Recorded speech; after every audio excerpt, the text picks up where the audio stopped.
Greeting, folks, and welcome to the seventh episode, the seventh episode of the Backyard Blitz, brought to you by Backyard Sports. I'm Andy. Tonight with me, we've got the full panel, folks. It's Raul. What's up, baby? We out here. We loud, we proud. He's back. No tampons tonight. And we have Gary. What's going on, my man? Hey, good to be here. We missed last week. It's good to get caught up this week.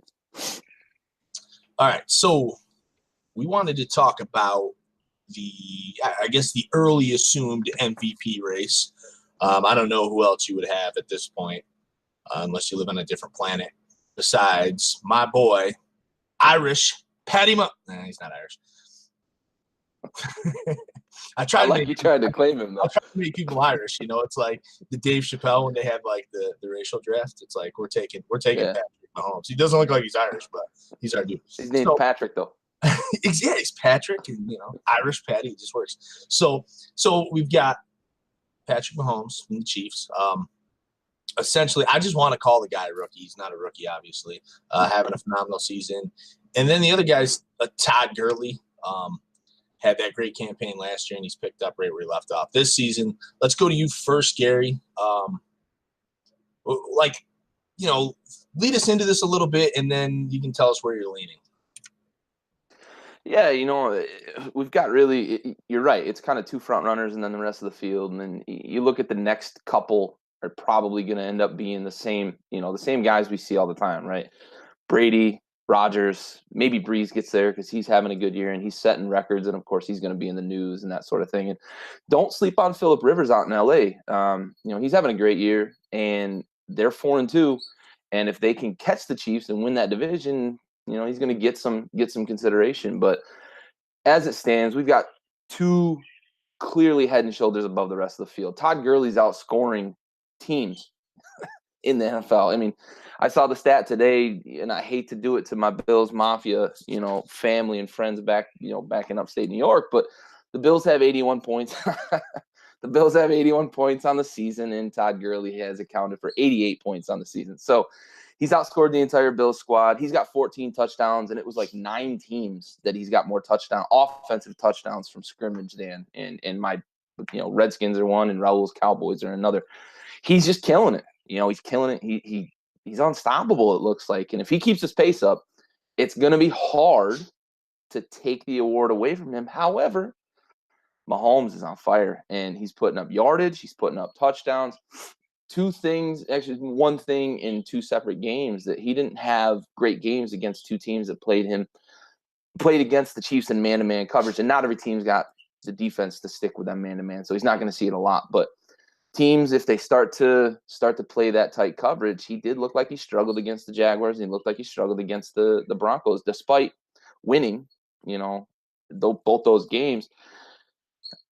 Right now, I'm leaning towards Gurley, knowing for a fact, though, that the quarterback, if it's close, is going to get the kind of bias or favoritism, whatever you want to call it. But I will reference you to the 2012 season. If Gurley has an Adrian Peterson type season where he gets close to records, if he catches LT in the touchdown records, I think Gurley wins it, unless Mahomes.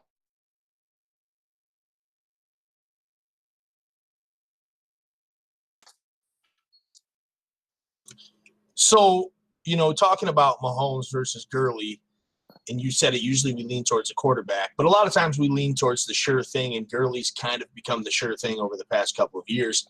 Mahomes being the very unproven product. We'll see how he does down the stretch. Raul, give us your thoughts, my friend. So you kind of provided the point that I was going to reach on about the sure thing. I think that Gurley is definitely the sure thing. I think the more impressive thing, because we've seen Gurley have explosive years. We've seen him be a top contender in the running back. Just in general, just being an explosive player, putting up numbers, putting up yards, touchdowns. I mean, the dude is a monster. There's no arguing that at all. But for Pat Mahomes to do what he's done against who he's done it against. And yeah, he's had a couple off games where you could tell he kind of needed to reevaluate and go back to the drawing board a little bit. But I mean, let's talk about the numbers. Let's talk about the touchdowns, the yardage, the fact that this dude who, has a little baseball experience can turn around and run and throw with his left hand and fucking make a pass. I mean, this guy is incredible. I mean, it doesn't matter that he's a rookie and, you know, the teams don't have a lot of film on him. It's above that level of a dominant performance. You know, you see a lot of quarterbacks their first year out of college, they have these just outstanding years. This is way above that. This is elite level football that he's playing. And so I think it's really interesting to see. And I think for me personally, because I followed him at Tech and because he's in the, you know, he was playing in the Big 12, I think that I was surprised. I mean, I knew he was capable of being a good quarterback. I knew that he would do well in the pros. I thought he would anyways, but never like to even remotely this level or this caliber of football. It just completely blown me away. Yeah, one final thing. You brought up his athleticism. In the 2 games that I brought up where he struggled, he actually scored rushing touchdowns in both games. So, you know, there's that fact. He's accounting for points still, even in games that he was struggling. That offense has so many damn weapons. It's insane. I don't know how you cover everybody downfield, try to stop the run with Kareem Hunt, and then you got Mahomes running around. He played shortstop. He's a fucking athlete. So real quick, I think the other thing that I wanted to question both of you guys with is with the way that the Chiefs are acting right now, with the behavior, with the threats, with the performance, with the quarterback that they have right now, who is up on their schedule for the rest of the season that stands a chance at taking them down? Because I could see them going undefeated for the rest of the season. Well, I could see that. Gary talked about the Chargers earlier. Obviously, you know, the Chargers, you're not only talking a team who's played well, but you're talking a team that's also in the AFC West. And they're actually 5-2, not 4-2. And Phillip Rivers is, yeah, you're right. They haven't had a bye yet. My bad. Quarterback, and he's been there before, and he's making it happen. Melvin Gordon's been great. The one thing I wanted to say about the Mahomes versus Gurley thing is usually you could point to one or the other and say, well, they're doing this because of this and this and this. And it's easy I think with Mahomes, and a lot of people have done it already. Stephen A. Smith has been crazy about this, pointing to his weapons. Oh, well, he's doing it because he has these weapons. But the flip side of that argument is Todd Gurley has a ton of weapons too. I mean, Goff has been great. They have 3 receivers who can beat you up all day. One of the best defenses probably. I mean, the defensive line alone in LA is insane. So I think it's hard to it'd almost be like the pot calling the kettle black to make that argument at this point. So and I personally, I like the Mahomes thing because I like to see that the thing you weren't expecting, that somebody just broke into my house. Oh, this is live. We got a live break. Live. You're going to chat. Live breaking.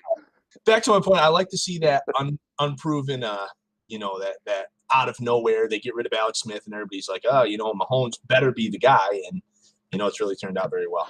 Well, so you mentioned the Chargers, and I'm with you 100%. The Chargers played them tough first time around, and the Chiefs kind of ran away, but they play both LA teams still on the schedule, and I think the Rams, and they're playing the Rams in LA. I'm pretty sure it's in LA, so it's a matter of you've got 2 LA teams that they play. They've got a few road games against some teams that could sneak up and surprise them. They go to Cleveland to play the Browns, who have a good defense. Now, I don't think the Browns can score with them, but the Browns have a good defense that maybe could match up with them. So I think what you're going to see is possibly I think they drop possibly to one of the 2 LA teams, and they probably end up 14-2, maybe 13-3. Okay. Yeah. So I could definitely agree with that. I mean, the Browns, I think the Browns are so inconsistent that it makes it so, because of their inconsistency, it makes it a fucking scary team to face, because you don't know if you're going to deal with, the Patriots or you're going to deal with the Browns. So it's kind of, you're going to deal with one. You don't know if you're going to get 4 sacks out of Myles Garrett or if he's going to go to sleep. Right, exactly. And the other thing I wanted to say about that Rams defense is just disrespectful. That's how fucking good they are. They are just disrespectful. I love it. I mean, I've always been a fan of that defense. Well, here's the part of this topic that the good part. Let's pick one or the other. I mean, everybody kind of alluded to what they were getting to while we were going, but real quick, so we can wrap this up, get to the next topic. Gary, who are you taking? I'm taking Gurley. I had to hesitate because I think it's going to be close because that offense is so good. I think Mahomes' numbers are still going to be really good all the way through the season. They're going to win 13, 14 games. I truly believe that. If both of them stay healthy, of course, that's the X factor, right? Of course. They're both going to wrap up their divisions, most likely. I'm going Gurley because I think he's going to get to or past that LT touchdown record. And I think that's going to be the difference maker. All right, Raul. All right. I think to sum it up very quickly, I'm chilling with Mahomie.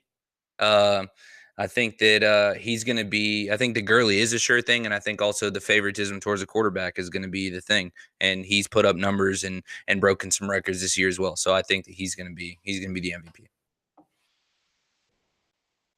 It's tough. I'm going to take Mahomes too. Again, like I said, I'm kind of a sucker for the underdog. I think Gurley had that season last season where I already knew what to expect out of him this season. Although he's surpassing, I think he's got 11 touchdowns already. 14. 14 touchdowns already. It's ridiculous. So I just what do you have? 18 last season. So he's something like that. He's definitely going to eclipse that. But yeah, I got to go with Mahomes. I mean, I'm riding the wave. Let's get on to the next thing. There's been a lot going on lately. I mean, the Amari Cooper trade. Dallas gave the Raiders another first-round pick. Then you have, today just happened, the Damon Harrison thing from the Giants to Detroit. I approve. You got Patrick Peterson wants a trade. You have the Le'Veon Bell situation up in the air here.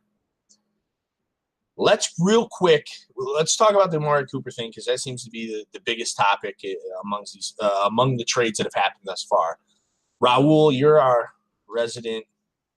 We them boys. I don't see a fucking scenario where anyone wins here. I don't see the Raiders capitalizing off that extra first-round pick. We talked about it. No faith in Gruden?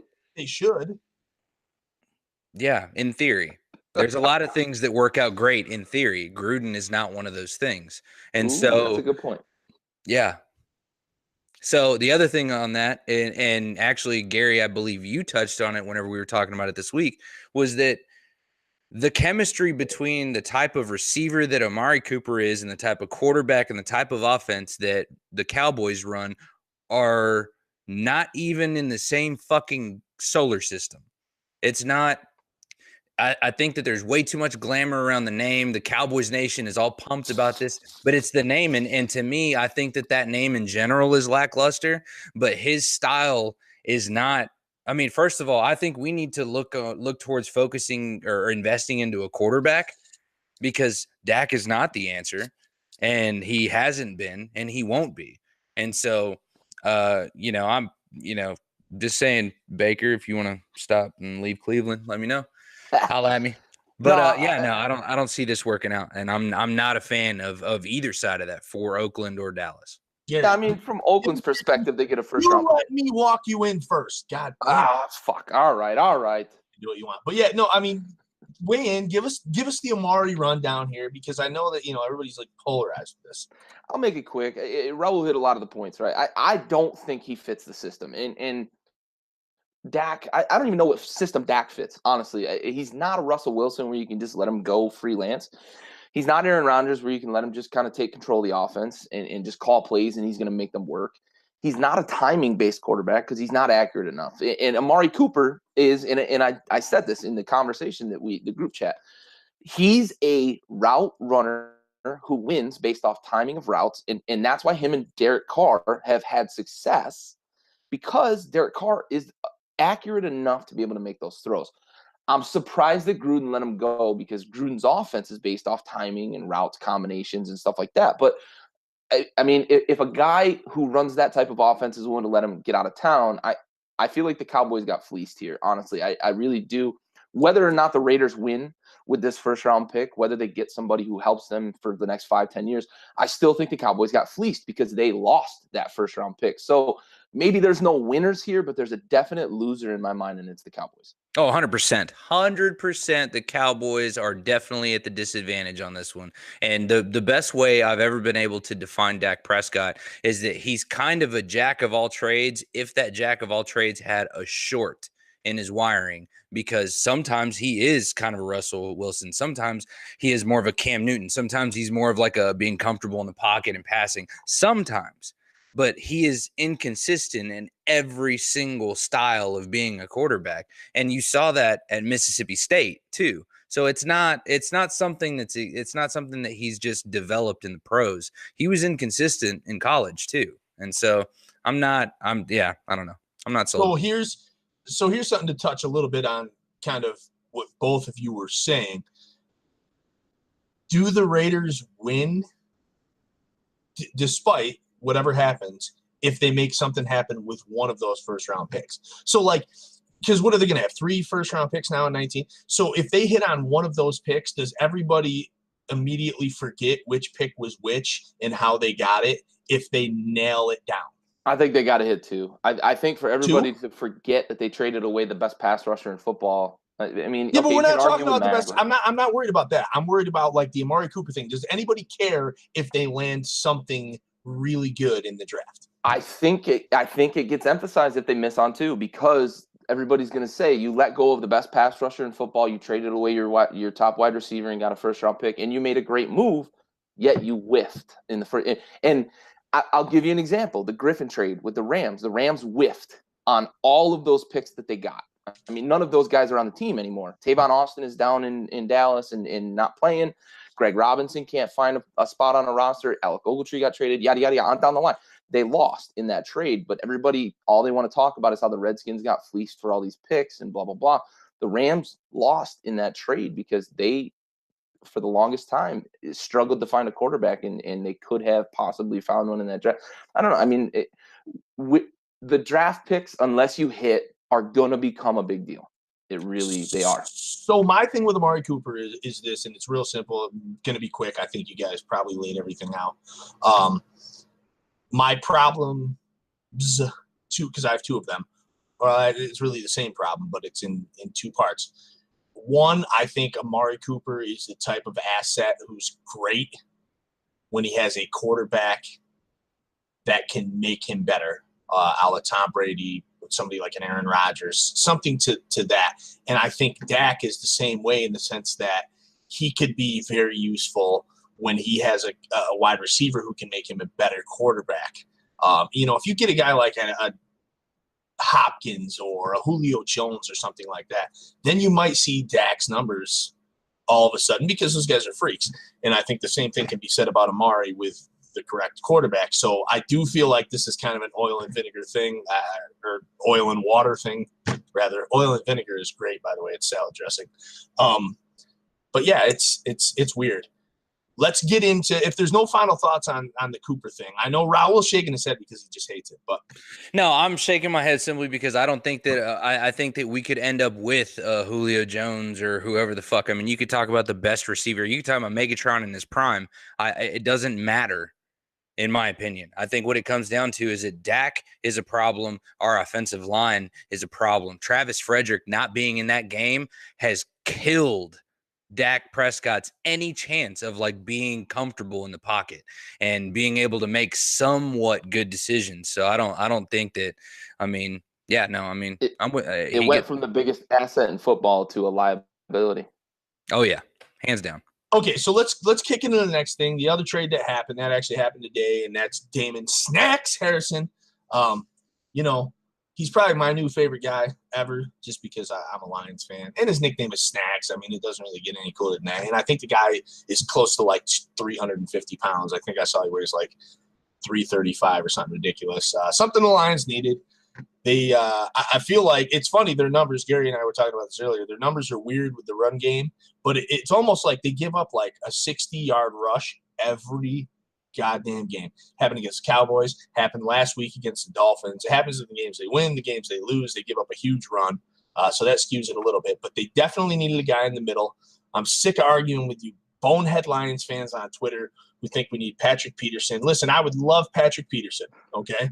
I really would. I would love Patrick Peterson. I would love another dog, but the fact is I have a dog, and Detroit has a good secondary. They just you can't. What people don't understand is if you give up like passing yards, people think that it's automatically on the defensive backs, and it's not. If you can't generate a pass rush or anything up front, or if you can't stop the run enough to keep the offense honest, then they're going to gouge you in the passing game. And defensive backs can't guard guys for 9 seconds, 8 seconds. So now I've said that, Gary, what do you think about Snacks? I just love the name. I just want to say Snacks.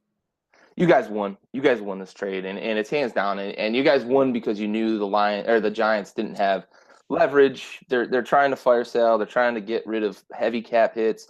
He's got a heavy number, but the Lions have the room to support it. In subsequent years, the Giants are just they're dumping. They're throwing stuff overboard. The Titanic is sinking. Whatever metaphor you want to use. You guys won. You hit a home run. You gave up a fifth in a next year's seventh or something like that. So.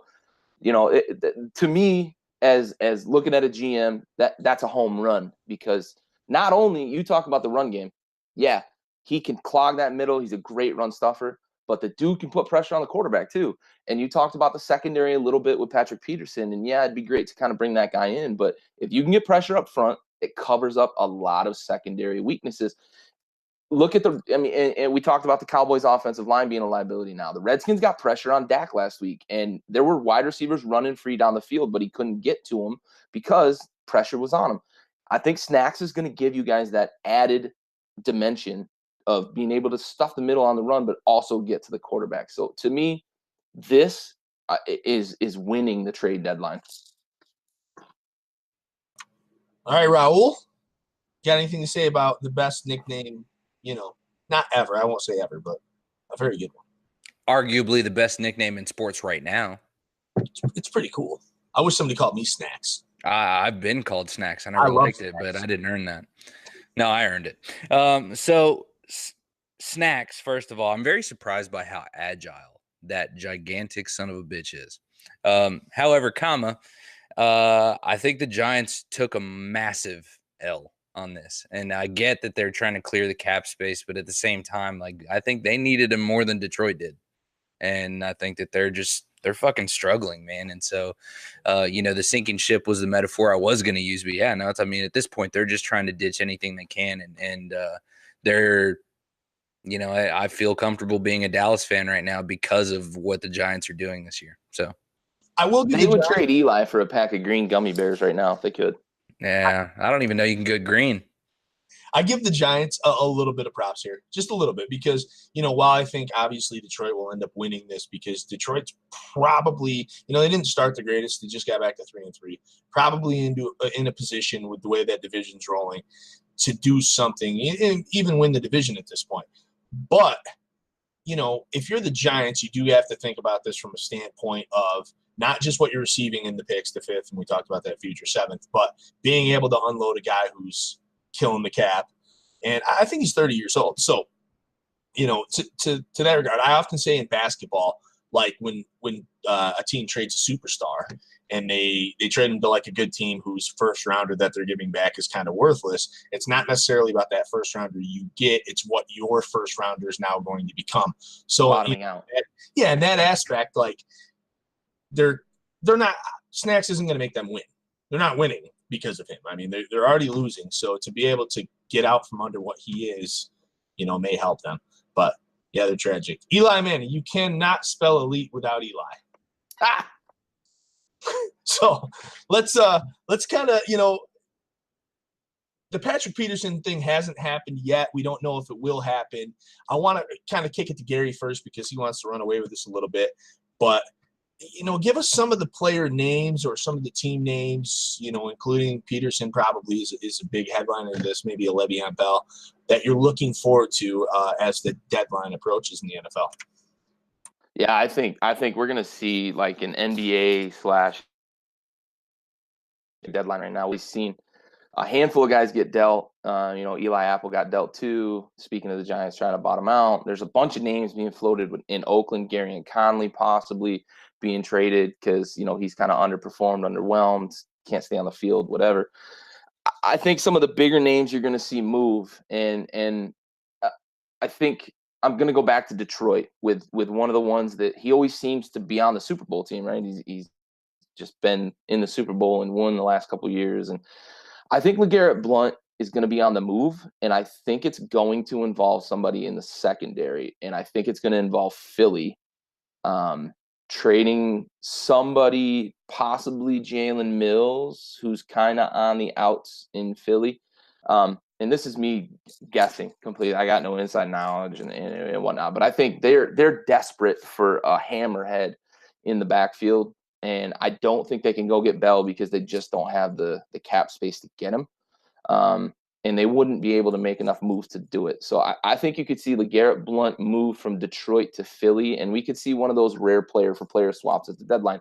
Usually you're going to see player for a pick or two at the deadline, and we don't see a lot of action, but I think he's one that could go. I think Peterson's going to move. I think eventually Arizona's going to get like an expected high second-round pick to get rid of him.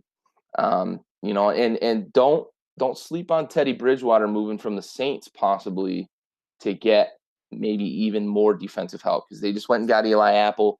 That defense, they really think they have a Super Bowl offense, and they had a close to Super Bowl defense last year. I think you could see Teddy Bridgewater packaged from the Saints for somebody on the defensive, and maybe they go get Peterson, maybe, and they can slide Eli Apple into the nickel or something like that. I don't know what their cap space looks like, but I think they go get another defensive back. Let me pause you. I don't want to stop you as much as I want to pause you. Let me pause you on that thought, because I'll forget if you keep going. Teddy Bridgewater. What are the odds? You're talking about a defensive player. What are the odds he ends up in, say, Jacksonville? It's very possible, because I think they're done with Bortles. The turnovers, the problems that they've got. And I know that Eli's been linked there a couple of times because of the connection with Coughlin. I could see a Bridgewater. I definitely could see that being a possibility. I could also see Tyrod Taylor moving out of Cleveland to Jacksonville as a potential kind of game manager, because he's proven he can manage teams. He did it in Buffalo and got him to the playoffs. That defense was great. The running game was great. If Fournette ever gets healthy, you've got the same scenario in Jacksonville, and I think Tyrod's an upgrade over Blake Bortles. I don't know who moves out of Jacksonville, though. That's my thing. I think with Patrick Peterson, it's kind of a logical, here's a defensive player, here's a quarterback you could bring in to mentor. Bradford, I think, is on the way out of Arizona. Bridgewater could be a guy that's packaged with maybe a mid-round pick to get Patrick Peterson. I'm just kind of spitballing on that, but I think Jacksonville, actually, that's a really logical landing place, because Bortles on the outs. I think they're done with him. All right, let's let Raul get his toes wet, splash around a little bit. What do you got, man? I think Bortles needs to be fucking done. He fizzled out. I think that's a safe assumption. Did he ever fizzle in? I mean, for like a game or two. Fuck, man. Give the guy some credit. All right. How many pro games have you fucking played? I don't know. I don't know why I'm being defensive of Blake Bortles. I've never really given two shits about this guy. Fucking snippy with me. I think because I wanted Bortles insult personally. I think because I wanted him to be good, because I felt like he had the potential. And then how many times have you finished the game of Monopoly? Shit, never. Because just like every other normal human being on earth, at 3 o'clock in the morning, I'm flipping that fucking table over and I'm gonna start fighting people. And anyways, no. So I think that I don't know. Adrian, I don't know about Peterson for a second-round pick. I don't know about that. I don't. You don't think the Cardinals would give him up for a second, or you don't think they would get a second? I don't think they would get a second. Ooh. Okay. That's a bold proclamation, because Amari Cooper just fetched a first. Yeah, by a fucking idiot organization. So nobody's getting by Jerry Jones. Peterson? I mean, fuck, I'm sure Dallas will try to find something. They'll give up a first round for him too, probably.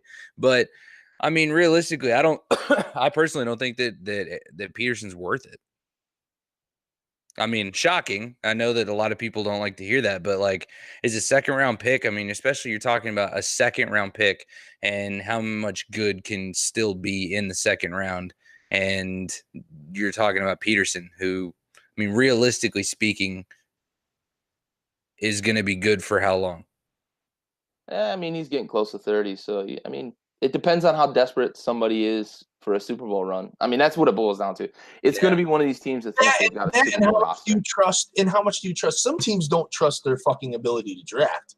Like, I've seen it firsthand with the Lions. Like, you get to a point. I mean, it's been a little different with Quinn now, but you get to a point where sometimes, like, I don't even think the front office trusts their own ability to draft. And in that sense, you're never going to get a player like Peterson, and maybe not even in the first round.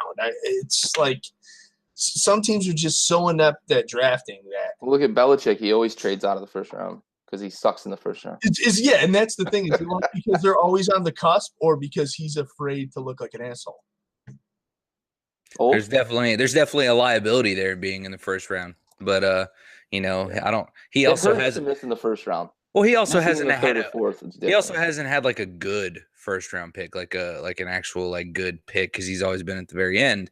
So like, is it really worth it? If you, it's like a guy at the YMCA league who passes up the free lane for a layup to shoot a jumper, because if you missed the 17-footer, people don't complain. But when you're out there blowing layups, you look like a jerk. So let me give you guys a couple. You know, I'm gonna kind of go off the top of the head here. Let me give you a couple of names, and you're gonna give me buy or sell that they're traded by the deadline. And I'm just gonna go with two real quick. Two that nobody talked about. May not be, you know, on the top of the docket here, but two nobody mentioned. They both play the same position. First, we'll start with Raul. Demaryius Thomas, buy or sell that he's traded by the deadline. Shit, that's tough. I would say buy, because I think that he does have value, and I think it has everything to do with his quarterback situation. I think it has a lot to do with the offensive situation in Denver in general. But I think he's definitely got plenty of gas in the tank, and I mean, I'm sure he's probably comfortable wanting to come out, and so I think it's definitely. I mean, if I'm another organization with some bandwidth and cap space, yeah, I'm picking his ass up, definitely. And they're 3-4. Gary, buy or sell? I am going to buy as well. I was a little surprised to hear Raul say buy, because I thought I was kind of maybe an outlier, thinking that Thomas was going to be on the move. I honestly thought that there was potential they were going to trade him this past offseason. And I know that they thought about it and talked to some teams. I think he moves, and I think we already mentioned a team that could be looking to make a move, and that's Jacksonville. I think Jacksonville needs a wide receiver, because they went out and signed a couple names and they've fizzled. And it might be Blake Bortles' fault, but I think that they want to try to bring some talent in on the outside too, because that team is built for a Super Bowl run. I think they go try to make that move. And I think it would be very interesting if Jacksonville were able to secure like Teddy Bridgewater or even Tyrod Taylor. Maybe I would prefer Bridgewater. Honestly, I don't know why I like Bridgewater more than Taylor, but and Demaryius Thomas, that would be kind of cool to go along with that defense. So I wasn't expecting you guys to both buy that, honestly, like, because nobody brought that up. So I'm selling though. I don't know. It's more that I don't have faith in the NFL trade deadline, I think, than anything else. We've been kind of snuck attack in the past where it fizzles out at the last minute and nobody gets traded. So it could happen. Yeah, I feel like we're mentioning so many names right now that I'm just like, no, it's not going to happen. Like I'm like the old, like, get off my yard. I don't have time. So not my trade deadline. One more guy, same position. This one's a little different. Larry Fitzgerald. No, I'm selling. He's never leaving Arizona. He's never leaving Arizona. Gary, buy or sell? Nope, I'm selling. He's never leaving Arizona. All right, Raul. I mean, no, he's fucking Timmy D, dude. If he didn't go to the Patriots 4 or 5 years ago, he's never getting traded. I'm going to sell this as well. I felt like I wasn't doing my due diligence if I didn't bring it up. I feel like that was a little bit too easy of a question. His name's always out there, though. Yeah, but like because they suck. It's always out there, just like there's always rumor mills that Nick Saban's going to get traded somewhere or going to go take another coaching job somewhere else every fucking offseason. It's not realistic. Larry Fitzgerald is not going anywhere. He's going to stay in Arizona. People want him to get traded because he's been so good, such a quiet pro. Loyal. Hall of Famer, and he's been loyal, and people just want to see him win. They got to the Super Bowl, and man, that was a heartbreaking loss. Everybody wants Fitz to get one. I think his name comes up at the trade deadline every year for that specific reason. I used to say the same thing about Steve Nash. Like, why are Arizona teams holding great players hostage? So let's kind of get to the point where we're wrapping this up a little bit. Do we have a salute to service? You both shook your heads. We do. Sorry, ladies. Yeah, sorry. We discussed it before. Okay. So let's get to that. All right. So this episode's salute to service is going to be dedicated to Sergeant James Slape, 23 years old, from Morehead City, North Carolina. He died October 4th of this year from wounds sustained from an IED in Helmand Province, Afghanistan. He was assigned to the 430th Explosive Ordnance Company, 60th Troop Command of the North Carolina Army National Guard, and he was posthumously promoted to the rank of sergeant. So he died just recently, and this was during support of Operations Resolute Support and Freedom Sentinel.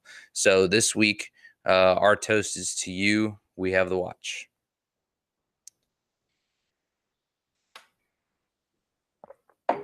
Fucking 23, man, way too young. God, yeah. So before we completely wrap this thing up, let's close out with just something you guys may be looking forward to next week. Shouldn't come as a surprise. We do this every week. We'll go to you first, Gary. Yeah, there's a lot of good games on the slate, but I'm looking forward to the trade deadline. It's 7 days away. Next week, middle of next week is when we're going to find out if it's been an eventful trade deadline or not. I'm hoping for one because I really like the NBA and the Major League Baseball trade deadline because of the activity. We can see shakeups. My fear is that there's just not enough of those talents that translate from scheme to scheme without a full offseason. And that's why the NFL trade deadline is typically kind of quiet to bring a guy in. Like, we talked about Patrick Peterson a lot. He doesn't fit every scheme, so you've got to find the right team, the right scheme, and you've got to be able to be confident that he's going to come in and start, playing at a high level right away, especially with the price tag that Arizona is likely asking for. So I'm hoping the trade deadline is active, and I'm looking forward to it. Raul, what are you looking forward to, man? The only person I'm looking forward to in the trade deadline or seeing anything from as regards to the trade deadline is Le'Veon Bell. That's it. That's the only person that I want to see. I want to see him leave Pittsburgh purely because I think that shakeup of him leaving Pittsburgh, as well as just providing them with the closure and giving Le'Veon a better opportunity somewhere else. I think it'd be a pretty badass thing. And I've always loved Le'Veon Bell. I think he's just he's a very unique talent and even a personality. So if you had your choice, cap space aside, unlimited cap, where do you want Le'Veon Bell to go, Raul? Unlimited cap, so cap not an issue. Le'Veon Bell to go to any team. I mean, realistically speaking, for his career, I would like to see him go to the Packers. I mean, I think the Packers have struggled at the running back, and I don't like saying that because I fucking hate the Packers, but Aaron Rodgers with Le'Veon Bell, holy shit, any team that plays them is fucked. I love hearing you say that because I just had that conversation today with somebody I work with where I could see him going possibly if he hits free agency in the offseason, and where he would absolutely thrive would be in Green Bay with Aaron Rodgers. And I know Andy hates hearing that. Yeah, you guys are dead to me. I'm going to answer that question too because I want to, frankly. You're in charge. Because I can meet you guys. It's your world. We're just renting space. We're just renting space, and Joel Embiid rents space in Andre Drummond's head, apparently. But that's for another show. So, call me weird. I don't know why. I would kind of like to see Le'Veon Bell end up in Houston with the Texans. I'm not even 100% sure why. I know the popular answer would be a Green Bay or Philly people have talked about, but I don't know. For some reason, I just like the Texans thing. Seems cool to me. I know you don't want Philly. Is the same reason I want Green Bay because fuck those teams that wear green. So I don't even remember what my other thing was going to do. Oh, it was going to be my turn to say what I wanted to see this week. So actually, there's a lot of like cool games this week because there's a lot of teams with like records playing each other. You have Miami and Houston both 4-3. Philly and Jacksonville are both 3-4. Baltimore and Carolina are 4-3 and 4-2 respectively. You have the Jets and the Bears, which are 3-4 and 3-3 respectively. You have Tampa Bay and Cincinnati 3-3 and 4-3 respectively. The Lions and Seahawks are both 3-3. And of all those games I just named, that's not even what I'm looking forward to. What I'm looking forward to the most is New Orleans and the Vikings. Remember that tackle? Back in Minneapolis. Remember that tackle? Do you remember Redemption. The one that didn't happen? The one that didn't happen, where he tackled a whole shit ton of air. The meme city. So that's all we got for tonight for the Backyard Blitz. On behalf of myself, Raul, Gary, no Boy Scouts. We're out.